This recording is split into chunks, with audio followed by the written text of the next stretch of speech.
¿Alguien quiere formular alguna pregunta, doña Nuria?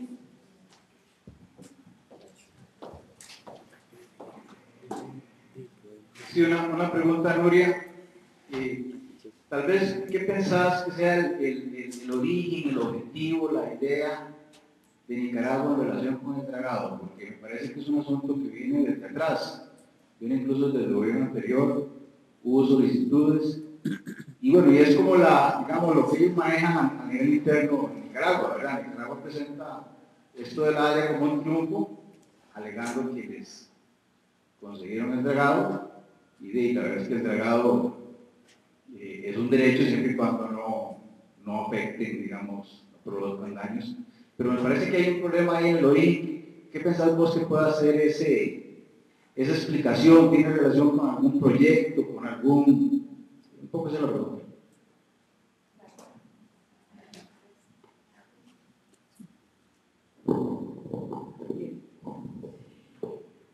La respuesta más evidente es el tema político electoral. Hablar de el río San Juan da réditos electorales muy importantes, y recordemos que justamente el presidente Daniel Ortega pretende obtener una reelección ahora en noviembre. Y el tema del río San Juan ha sido utilizado por réditos electorales o por desviar la atención de un mal desempeño, no por Daniel Ortega. O sea, ha habido muchísimos presidentes y líderes políticos que han utilizado ese recurso, los Somoza. Yo todavía me recuerdo a Arnoldo Alemán con aquellas imágenes de que navegaba río abajo cuando estaba en lo peor de su desempeño como presidente de Nicaragua. Entonces, ahí hay un alto componente de carácter político. Hay otras especulaciones, algunas de carácter geopolítico, en términos de que hay un interés de abrir un segundo canal interoceánico. Sin embargo, hablando y escuchando a los ingenieros con los que he compartido en algunas otras mesas redondas, no le ven ni pie ni cabeza, porque si fue difícil hacer un canal interoceánico, que comenzó la idea en el siglo XIX, justamente Nicaragua era la primera opción, al final se hizo en Panamá, en momentos que además Panamá está ampliando fuertemente su capacidad en términos de que barcos más grandes puedan pasar por el canal. Entonces, pensar que sea rentable otro canal interoceánico es muy complicado. Hay otra teoría, que es la parte de geopolítica, de establecer una especie de política de miedo en términos de las relaciones de Daniel Ortega con algunos líderes, bueno, entre ellos Gaddafi, pero sobre todo con Ahmadinejad en Irán, y entonces en términos de Daniel Ortega querer jugar y bueno, con Rusia también. Entonces, querer jugar un liderazgo geopolítico producto del manejo del río San Juan. Y el último tema que me parece muy interesante y que hay que estudiar, yo no lo he estudiado a fondo, y aquí hay gente de la Cancillería, o que tiene vinculaciones con la Cancillería, es el tema que salió publicado hace unos días en términos del interés de la exploración petrolera, y cómo podría haber una incidencia en el cambio de límites que pueda tener implicaciones en el mar territorial. Y entonces el bloque 11, que siempre Costa Rica ha defendido como costarricense, se vea delimitada nuestros derechos no de exploración, porque Costa Rica ha renunciado a la exploración, pero la defensa de que ese bloque no sea objeto de exploración en gas y petróleo por parte de Nicaragua, que reclame esa parte como propia.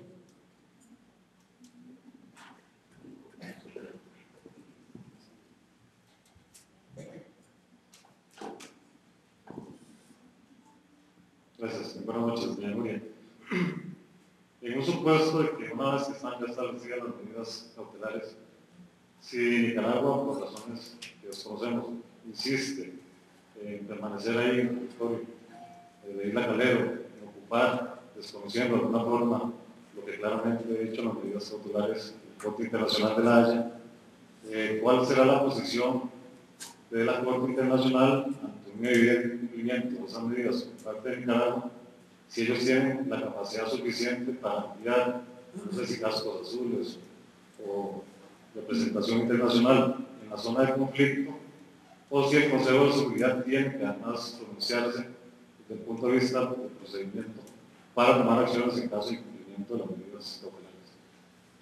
Presidente Daniel Ortega ha manifestado que no va a llevar tropas al territorio, hay un retiro y que va a respetar las medidas cautelares.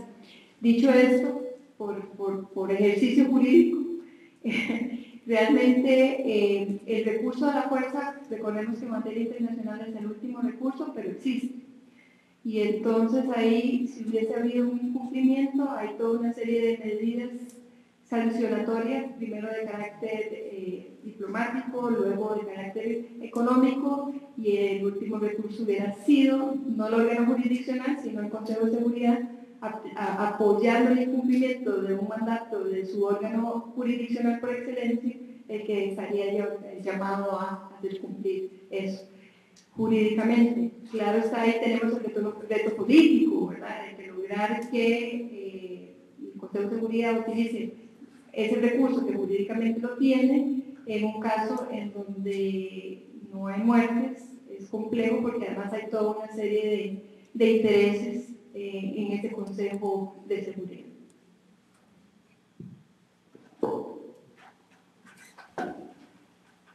Buenas noches, doña Julia. Mi nombre es Diana Solano y estudio Relaciones Internacionales en la Universidad Latina.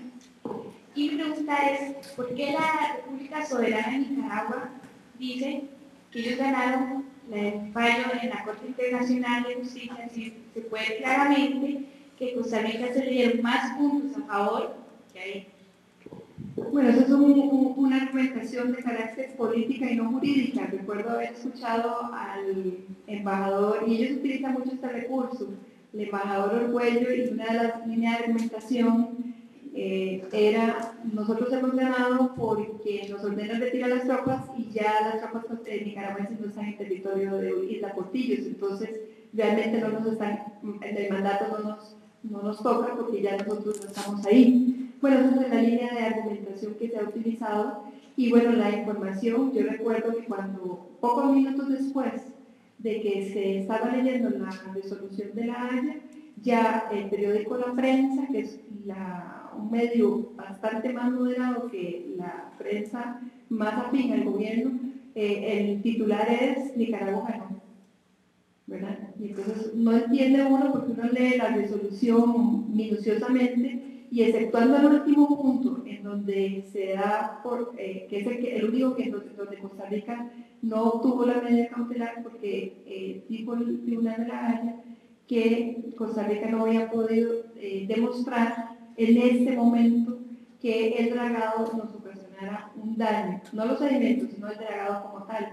Pero se abrió las puertas a que Costa Rica en su momento, cuando quiera, puede ir otra vez a Haya y establecer toda la documentación para demostrar que sí hay una afectación producto de ese dragado.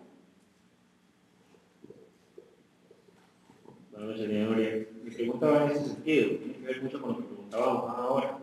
Y es específicamente, yo leí el voto salvado de uno de los jueces Sepúlveda Amador y comentaba algo que es realmente preocupante, que tiene que ver con que la tierra o esa porción de terreno va a quedar como tierra de nadie, y cómo se puede prestar eso para que eventualmente grupos de narcotraficantes se establezcan ahí y pueda incluso el crimen organizado desarrollarse en esa zona sin que pues ni Costa Rica ni nadie más, pues sobre todo Costa Rica, lo decía Sepúlveda Amador, que él lo había perjudicado en ese tema para poder hacer una represalia o poder tratar de expulsar esas fuerzas narcotraficantes o esas fuerzas de crimen organizado. Quisiera saber cuál es su posición al respecto y cómo analiza usted ese punto de esa tierra que puede quedar ahí.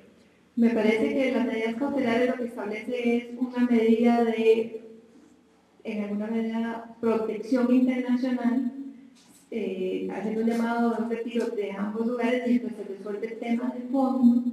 Pero si hay un territorio fronterizo que va a estar resguardado, va a ser justamente Isla Portillos. Y de hecho Costa Rica ya construyó varias torres de observación. Entonces, la preocupación, si es el tema del narcotráfico, preocupémonos por otra zona, pero ahí no va a haber ese problema. Justamente porque están todos los ojos tanto nicaragüenses como costarricenses, pendientes de esa parte, ese pedacito de territorio costarricense.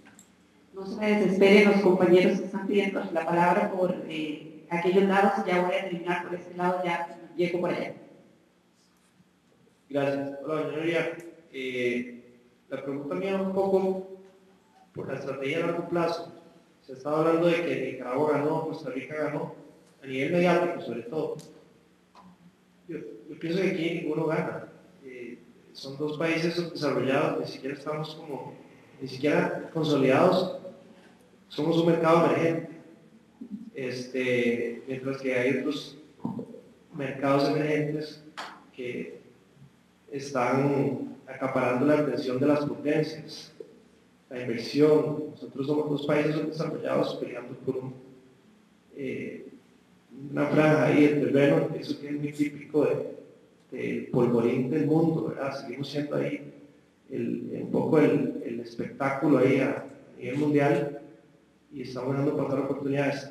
Se está planteando alguna estrategia a largo plazo que pueda hermanar los pueblos, es decir, si idiosincráticamente sabemos que nos detestamos, ¿hay alguna manera de sobrepasar eso? O sea, y ir más allá,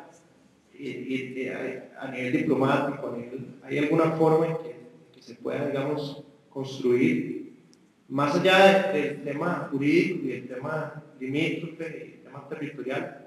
¿Hay algo que se esté planteando? ¿Ustedes han pensado en esa parte? Coincido el 100% de que dos naciones que nacieron para ser hermanas se hayan desgastado tanto en un tema en donde no se gana y se pierde mucho. Definitivamente la línea transfronteriza de ambos lados son zonas muy abandonadas, donde hay mucha pobreza, donde hay poca seguridad, donde no hay turismo, producto también de las tensiones, y en donde podríamos hacer tantísimas cosas. Para empezar nomás, el manejo responsable de las cuencas hidrográficas, que es el recurso compartido que tenemos y es uno de los temas que está, gracias al cambio climático, en riesgo. Entonces, definitivamente la estrategia a largo plazo debe de desanjuanizar las relaciones. Va a ser un proceso no tan inmediato, pero tiene que llevarnos a eso. Tenemos que sacarle provecho a instrumentos comerciales, a integración centroamericana que se ha desarticulado en alguna medida por este conflicto, y recordar que nosotros, para llegar a ese gran mercado centroamericano, que no es Nicaragua, que es el Triángulo Norte, México y Estados Unidos, que es nuestro socio comercial más importante, debemos de pasar por tierra por Nicaragua. Así que está en nuestro interés en regularizar esas relaciones. El tema del avance en aduanas es un tema pendiente, es muy urgente para mejorar nuestra competitividad, que también se ve afectada por este tipo de conflictos. Costa Rica no tiene embajador o embajadora en Nicaragua, yo creo que por ahí debemos de empezar, pero no visualizo que sea tan fácil. Y el gran problema que hemos tenido en este conflicto es que es muy fácil sentarse a negociar cuando la gente tiene buena fe y es irresponsable. Pero en este conflicto en particular las posiciones no han sido ni serias ni responsables, entonces es muy difícil sentarse a negociar. Pero bueno, yo creo que está en el mejor interés de ambas naciones el ir desanjuanizando las relaciones. Bueno, buenas noches. Primero que nada, felicitar a Nuria y a Antonio.